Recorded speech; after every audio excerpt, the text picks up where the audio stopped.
Hi there. My name is Stan Holt. I am the senior advisor at Partners for Impact.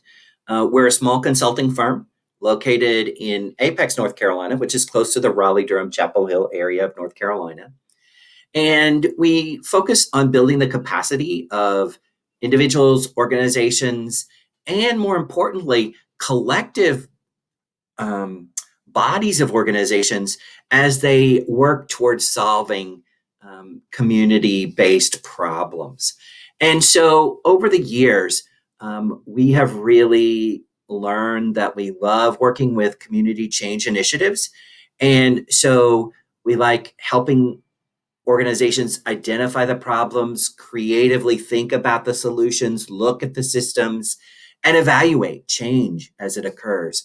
And one of the frameworks that we have really enjoyed working with, critiquing, improving, adding to is this concept of collective impact that emerged back in 2011. And today, this is just kind of a simple introduction to the collective impact framework, and I'm going to talk a little bit about what it is and the problems it's specifically designed to solve. Talk a little bit about the notion of collaboration, how it's similar and different from just regular collaboration, and then more importantly, I'm going to talk about a combination of the preconditions and conditions associated with collective impact because that really gets into the heart of what the framework is really about. And so, for the first thing I'll start with is a simple definition, right? This was created by Kanaya and Kramer back in 2011 in their seminal article about collective impact. And what was interesting was that they had done some evaluation work. Their consulting firm, FSG, did some evaluation work about foundations and were really looking at the impact that they had. And what they discovered was that there were successful programs, but there were some organizations that were outliers, and outliers in a profound way, in that not only did their programs be successful, they actually began to change systems. And so they focused on those outliers and came up with this collective impact framework. And the definition that they came up with was this concept of a commitment of a group of actors from different sectors to a common agenda for solving a specific social problem using a structured form of collaboration. So I want to talk a little bit about what you see in that definition. First of all, is this different sectors. Really important. It's not just the nonprofit sector. It includes the nonprofit sector, the government sector, education, for-profit sector, right? Any sector. It's thinking about that multi-sectoral approach. I also want you to notice that it's a common agenda for solving a problem. It's not a common agenda for one solution. It's a common agenda for getting to solving the problem. So it's really different, and we'll talk about that in the next slide. And then this structured form of collaboration, which I'll get to as we talk about the fact that collective impact is a form of collaboration, but not all collaboration is collective impact. So what do we need what do we know that it's not? It's not that single sector approach. It's not one, it's not the government, it's not the nonprofit sector, and it's not simple collaboration as usual. There are some specific elements that make it really unique and important in the mix of things. It's not a focus on individual programs and single focus solutions, right? So, in youth development, one of those things that's really important in all youth development work is mentoring. But mentoring alone is not going to solve some of the unique challenges that young people bring to the table that put them at risk for entering the criminal justice system or the child welfare system, etc. It's also not about short-term impacts. It's not about just improving your knowledge. It's about, and when I say that, it's like so many interventions are, let's improve our knowledge and make this change. And so this is more than that. And the other thing that is really important, and this came as a result of my experience the last 15 years in working with as a funder, it's not just a fiscal arrangement where funds are divided up and you do your work, right? So it's not just one pot of money and you get this much, I get this much, you get that much, and we just go about our business. It's more than that. There's give and there's take in the relationship and the approach to problem solving. So, one of the things that we talk about in collective impact is the nature of the problem that's being solved. And this is really important because it's really designed not to work on simple problems or complicated problems, the complex problems. And simple problems are like, how do we bake a cake? And that's a problem, particularly if you don't know how to cook. But the reality is, even if you don't know how to cook, you have to be able to read a recipe. But once you read the recipe and do the steps in the recipe, you should have a known quantity. You should have a chocolate chip cookie, right? If you're looking at a recipe, following the instructions, you get a chocolate chip cookie, right? And there's no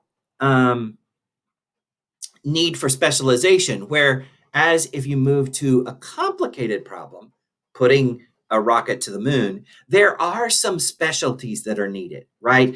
They're critical and they're complicated, but they're known.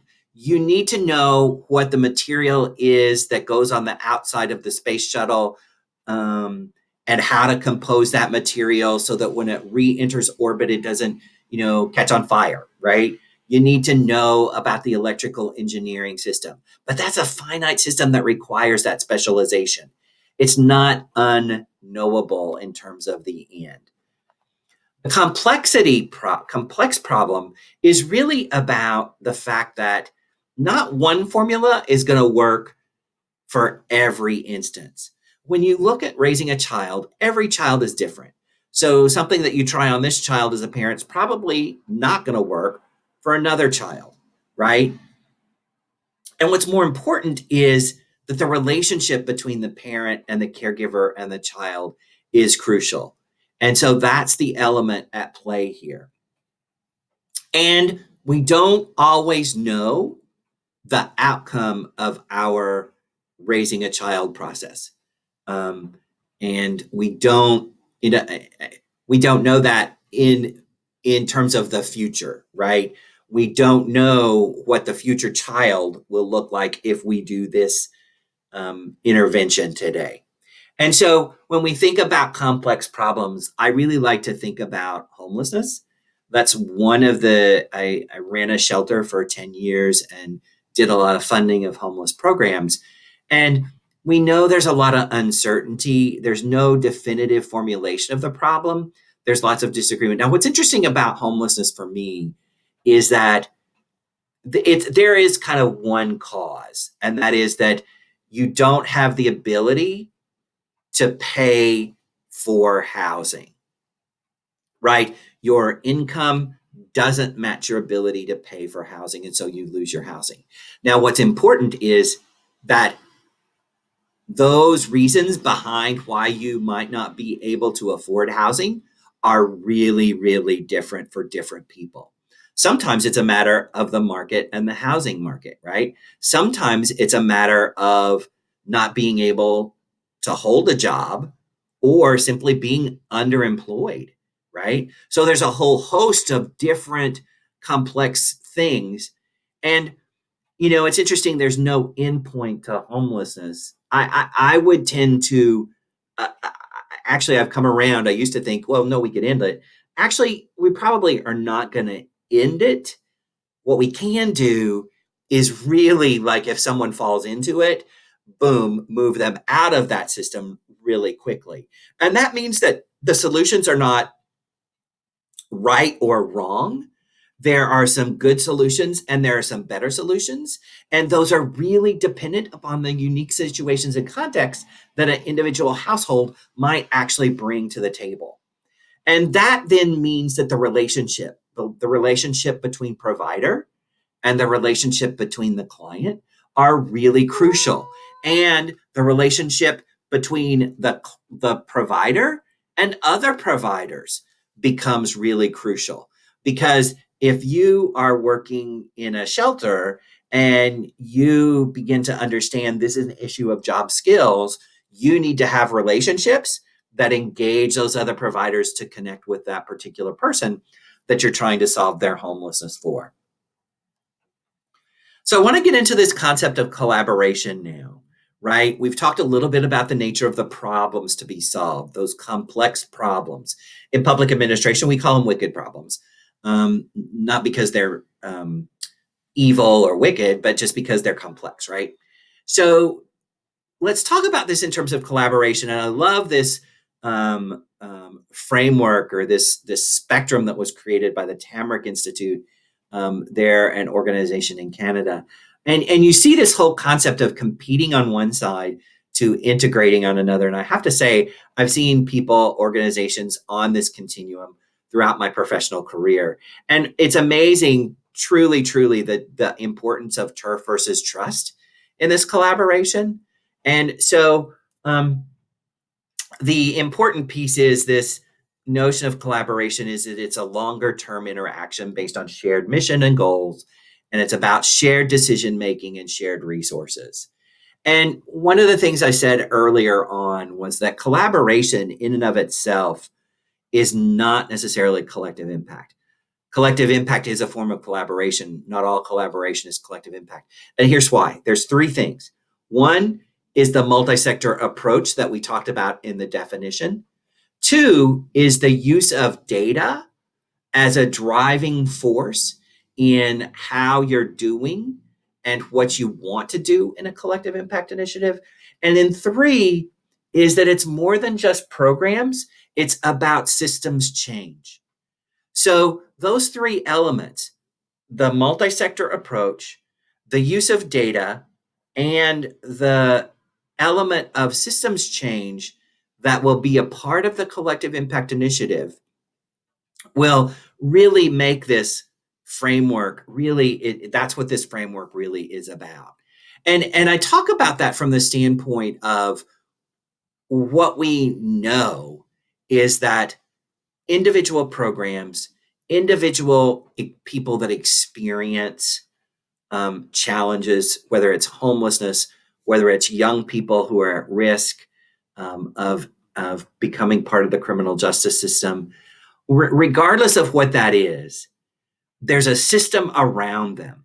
It may be a family system, it may be an education system, it may be a whole host of other systems that are around these individuals that play a role. So despite that intervention that you might do at the program level with the young person or with the homeless person, there's some systemic challenges that require changing. This is a nice little slide that gives you the bullets associated with isolated impact, some of the characteristics of that as opposed to collective impact. And that idea that funders really identify individual grantees, organizations work separately. The goal is to find the thing that the particular organization does that creates the impact and the change and scale that up, right? That's what isolated impact is. You don't engage the corporate or the government sectors. Flip side, you've got that multi-sector approach. Everybody is aligned. Funders, particularly, understand that social problems and solutions have multiple interacting factors. And so there's this notion of creating these solutions and aligning towards the solving the problem with multiple solutions. And what happens is organizations are coordinating their actions, and all the work, and it's diverse work, really leads towards the same goal, and people are measuring the same thing. Let me get back onto my slides here. So that leads us to this concept. I think this is kind of interesting, right? The authors released this concept of conditions of collective impact, and then a year later, they actually understood that there was some preconditions to collective impact. And number one is influential champions, and these are oftentimes they're political figures, but not always. But there are people who believe that this problem can, in fact, be solved. And more importantly, these influential champions are not bringing a good influential champion is not bringing an agenda to the table. They're not bringing a specific solution to the table. They're not bringing a specific perspective to the table, but they are helping, quite frankly, generate resources in the sense of urgency for the change and letting those who are um, really good at implementing the things, really lifting them up and making them having them be a part of the picture. Financial resources is huge, and we oftentimes talk about this in terms of the financial resources and foundations and funders really recognizing that this is a long haul. It's not just a 1 year cycle of funding. In fact, it's a 3 to 4 year commitment in changing the community. The final piece is this sense of urgency. And urgency can be, you know, number one, the system is so broke that there's no, it's beyond repair and we've got to do something. Number two, it could actually be that there's some sort of new report or new way of doing something that actually has the ability to create that sense of urgency. Early on, back in my career, when we talked about ending homelessness, there was this host of it was really about a mind shift in the homeless system that really did kind of create that sense of urgency that I oftentimes still believe is pretty valuable today. So those are the preconditions, right? It's ideal that you have some of these elements up front. But more importantly are the conditions of collective impact. And there's 5 of them. There's a common agenda, and I'm going to talk about these in detail in a minute. There's the shared measurement. There's mutually reinforcing activities. There's continuous communications. And then there's this notion of backbone support, right? So let's jump into these. This is the nice graphic that comes with the article that was written in 2011. And I'm going to add my take on to common agenda. Some of this is from the article too, but the one thing that is really important is that there's an understanding of the problem, right? And there's an agreement, right? So let's take my example of homelessness that I was talking about a while ago, right? Oh, we understand that it's an inability to pay for housing. And there's a whole host of why people can't pay for housing. And there's a whole lot of underlying causes that are associated with that, right? However, what we want to do is align to solving that problem. We want to solve the homelessness. We want to minimize the time that someone is experiencing homelessness.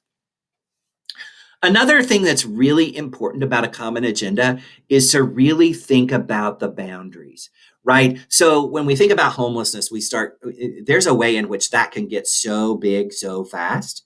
So maybe what you're doing is you're looking at how do we in a community solve family homelessness?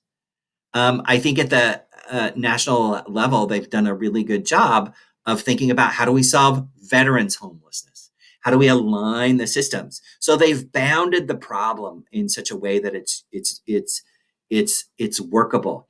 It's fascinating to me working in both urban areas and rural areas in North Carolina.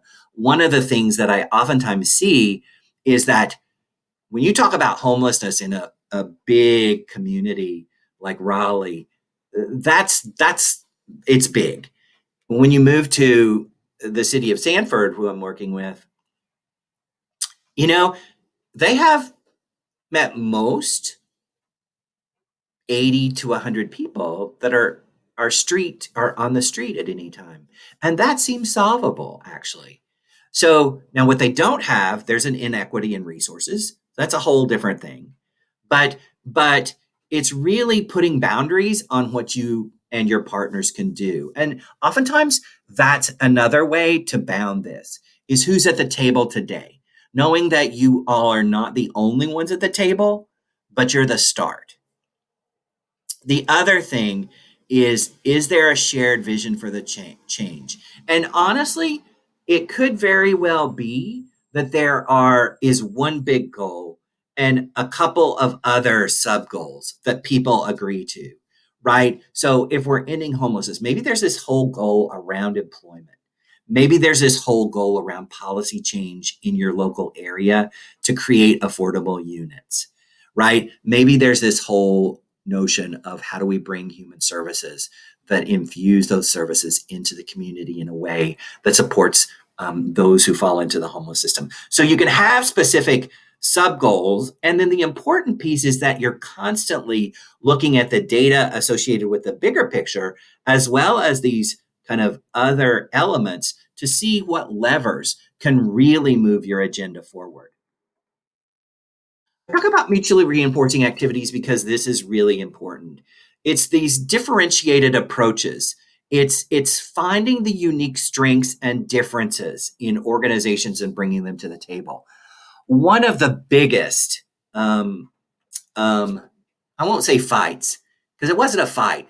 Disagreement was we were doing this work with young people who were aging out of foster care, and I had an organization that really focuses on getting young people employed, right? They were all about let's get them employed, help them find their job, give them the skills so that they can sustain employment.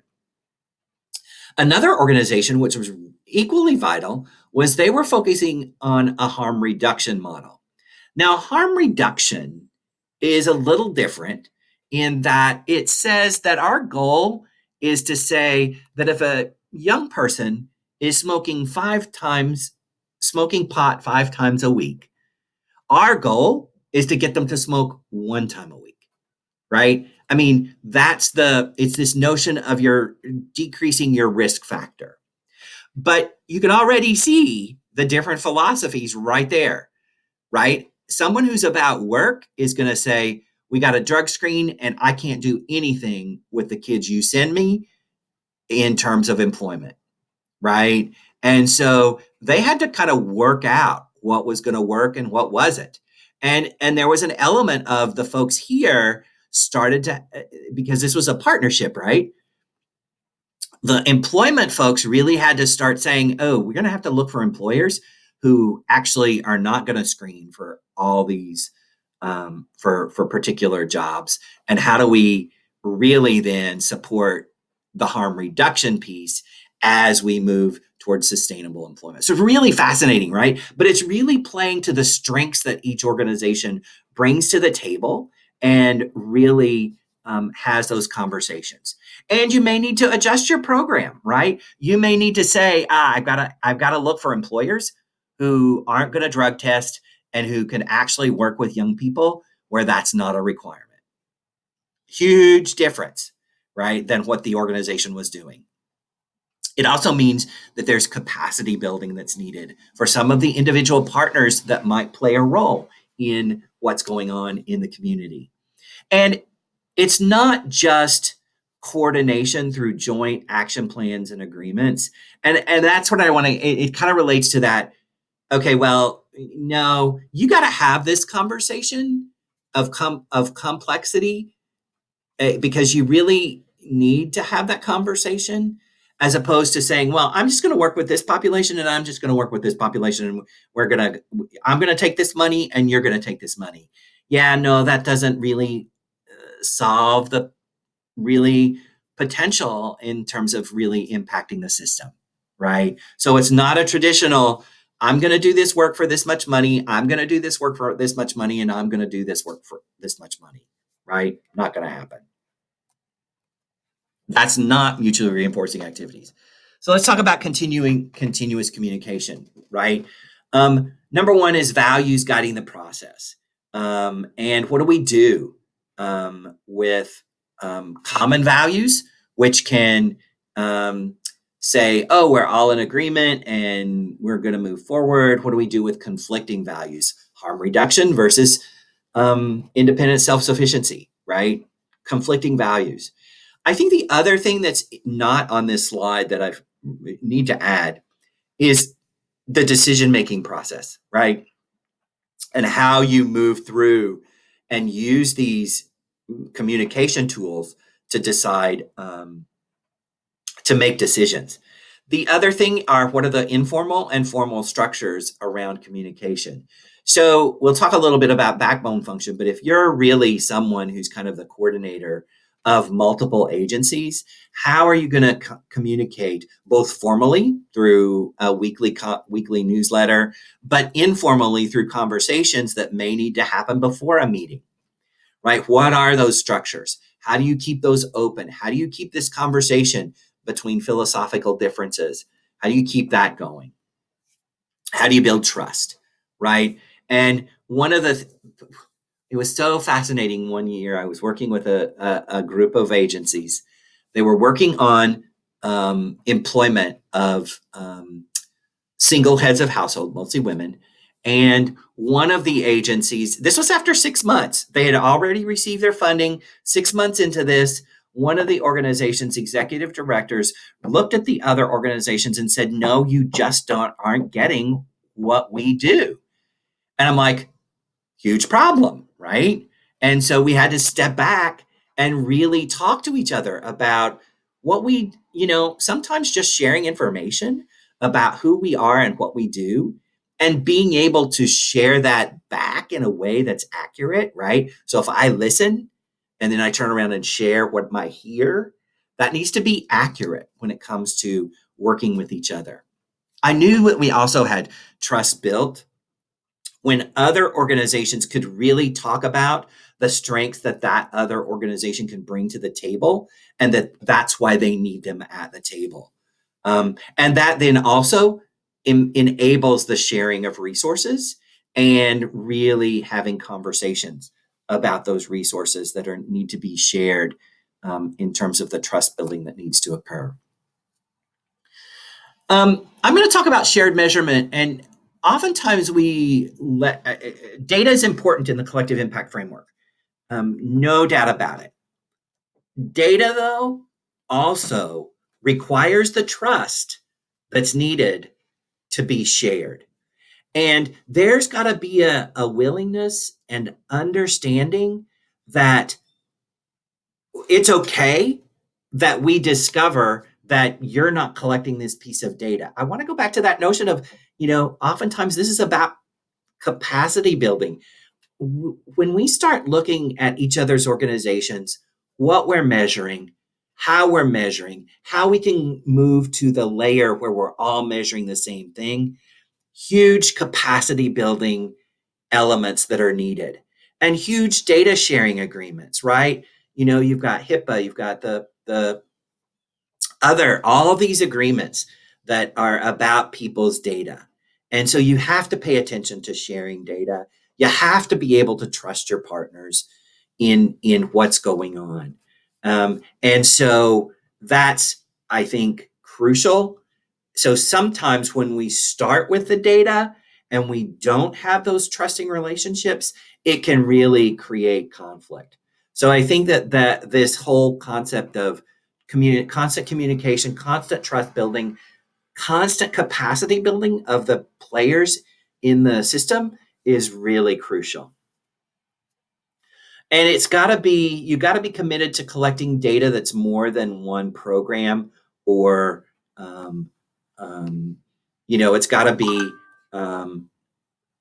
it's got to be at the bigger level as well as the program level. And then at the program level, really thinking about performance management systems. And then that also then leads to the fact that, quite frankly, if we're not successful, it's not just one of us that's not successful, it's all of us that are not successful, right? It's being willing to share the accountability and responsibility that's necessary for the community change initiative to be successful. The last element is this concept of backbone function. I want to be clear about that language because even I think it's true. People slide into backbone organization, and they slide into this concept of backbone organization, thinking, quite frankly, and I've seen this happen. Well, I'm going to be the backbone organization, so I'm going to have the power to do X, Y, and Z. Wrong. The backbone organization, it's not an organization, it's functions. You're about guiding the vision and strategy. You're not creating it. You're not being responsible for it. You're guiding it for the players in the room. And you're supporting all the activities that align and work towards that vision and strategy. Now, oftentimes there's this looking at the backbone function and perhaps someone within an organization that really gets measurement and results and measuring things. Well, again, that might be a specialty that someone brings to the table that benefits all the players in the room. There's this concept of when I think about a really good collective impact initiative, organizations that are part of the collective impact initiative need to build their own relationship with the public. But that begs the question, who's building the relationship about the collective and the collaborative with those external audiences? And that oftentimes needs to be a function of the backbone, a function of a backbone function, and someone within an organization that really understands we're promoting the whole here and not just our individual agencies. It's about advancing policy, right? Again, that may be something that's limited within organizations, but this is really a opportunity to really think about your systems that you're a part of. And in many ways, the backbone function really is thinking about the whole system in ways that affect the collaborative and the collective group of organizations. And it's about mobilizing funding. It's not about raising the funding for themselves, but it's about raising the funding and really thinking about strategically the resources that are going towards the initiative. It was really amazing.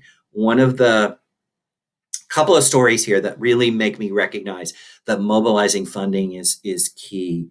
And that is when I saw an organization literally give up a 6-figure grant saying, yeah, we're not the right ones for this particular funding stream. And I can't give this away yet. But if we can figure out how I can replace this, then this pot really needs to go to you.